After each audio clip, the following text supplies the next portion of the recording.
Alrighty, grab a cup of coffee. Today we're going to do another video in the series of how much did I make last week from selling options, where I take all of the trades that I made in the past week from selling options, and then we talk about and view how much I actually made in premium doing so, if I did. Spoiler alert, I did. Actually, another spoiler, this is probably one of the best weeks I've ever had selling options. So stay tuned for that. If you like this kind of content, please consider subscribing. That way you can follow along.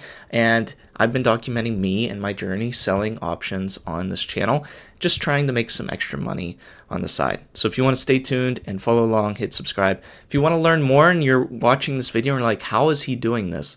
And you want to learn the nitty-gritty of selling options and you're a beginner, check out my course. It's linked down below. Try to make it affordable. And I actually just raised the price by $10, which I'm going to do, I think, over time as it becomes more valuable.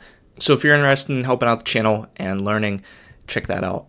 But if we go to my Robinhood portfolio, we can see that the portfolio is currently sitting at $115,000. And with the dip that we saw later last Friday, I am hoping that a lot of my call options that I sold are just going to expire worthless. One example of that is this $15.50 call option that I sold on SoFi. And I sold a total, by the way, of 13 of these. So if these all expire worthless or I buy to close them, if they go down to like $1 each or so, just to close, I'll have 1,300 shares then freed up to sell additional call options down the road. So that's pretty exciting. I also have some $15 call options. These are pretty decently far out of the money as of right now, so I can have another 600 shares if these also become worthless or I just buy to close them as well. But the number you're probably wondering, how much did I make last week from selling options? I've been working on this web app. If you're new to the channel or you haven't watched in a bit, I've been creating this web app to take a Robinhood statement and analyze the data from that statement to answer some questions that would probably take you a long time to answer on your own. Before, I was manually keeping track of all of the trades that I made, and once we see total trades down below for just this 1 week, it'll be understandable how it was kind of impossible to accurately keep track of all of the trades I made and see if I was making money.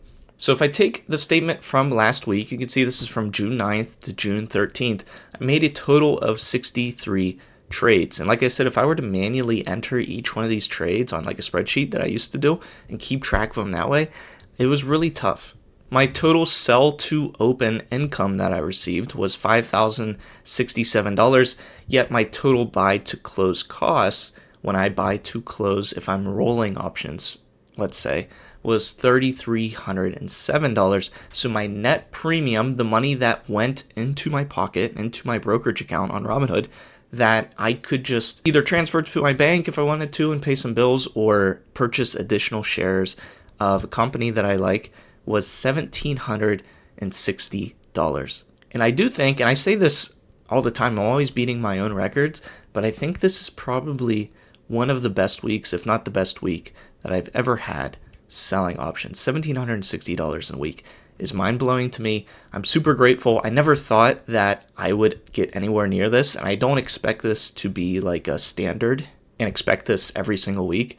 I think this is a bit of an anomaly, especially with the size of my portfolio, but I'm super excited to share that number.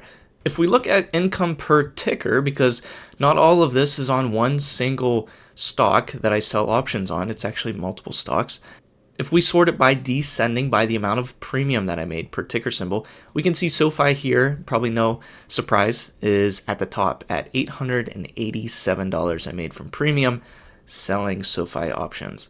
Robinhood number 2, HIMS number 3, NVIDIA, and then so on. If we look at it here in this pie graph, SoFi is actually almost exactly, it looks like, half of the total premium that I made. So what did I do with this premium, you may ask? Well, I actually just reinvest it into shares. I don't need the money per se to pay off things or buy things. I'm pretty frugal, so I like to just reinvest premium that I get back in the shares. And right now we're sitting on, for me doing this continuously, 5,240 shares of SoFi. And that's what enables me to make so much premium because I've been selling covered calls on these SoFi shares, and that just compounds as I gain more shares over time. And aside from just making premium, I'm actually up a bit in capital appreciation as well. We can see it took quite a dip on Friday, down $4,300. So it's getting close to 80K worth of SoFi stock, but still up overall almost 8 grand just from that stock appreciating over time. By the way, this isn't my main portfolio. I don't show my main portfolio because I don't think it's exciting. It's a mix of index and mutual funds that are well diversified, and I don't give financial advice, obviously, because I'm in no position to do so, but I wouldn't recommend doing this as your full portfolio. I would recommend doing this if you are with a subset, and the rest of it is in some well-diversified asset class. The reason I say that is because I never expected to have this many shares in one particular company. It just so happens that this has made up a significant portion of my portfolio because I reinvest these premiums that you see into this company. And if you're curious about this bottom part and what's been changed, I have all of the transactions listed down here. My next step, I think, is to make this editable. So if you wanted to play around with different scenarios and change some of these premiums around, you could go ahead and do so. Or if you wanted to delete a transaction entirely from this total calculation for one reason or another, you can. But I think it's coming along pretty nicely. I'm getting potentially close to releasing it soon. So if any of you are interested in using something like this because you don't want to manually track your trades, it is a potential option. And that's pretty much it. That was last week's summary. Thank you so much for watching. I'll hopefully see you guys again in a future video, and take care.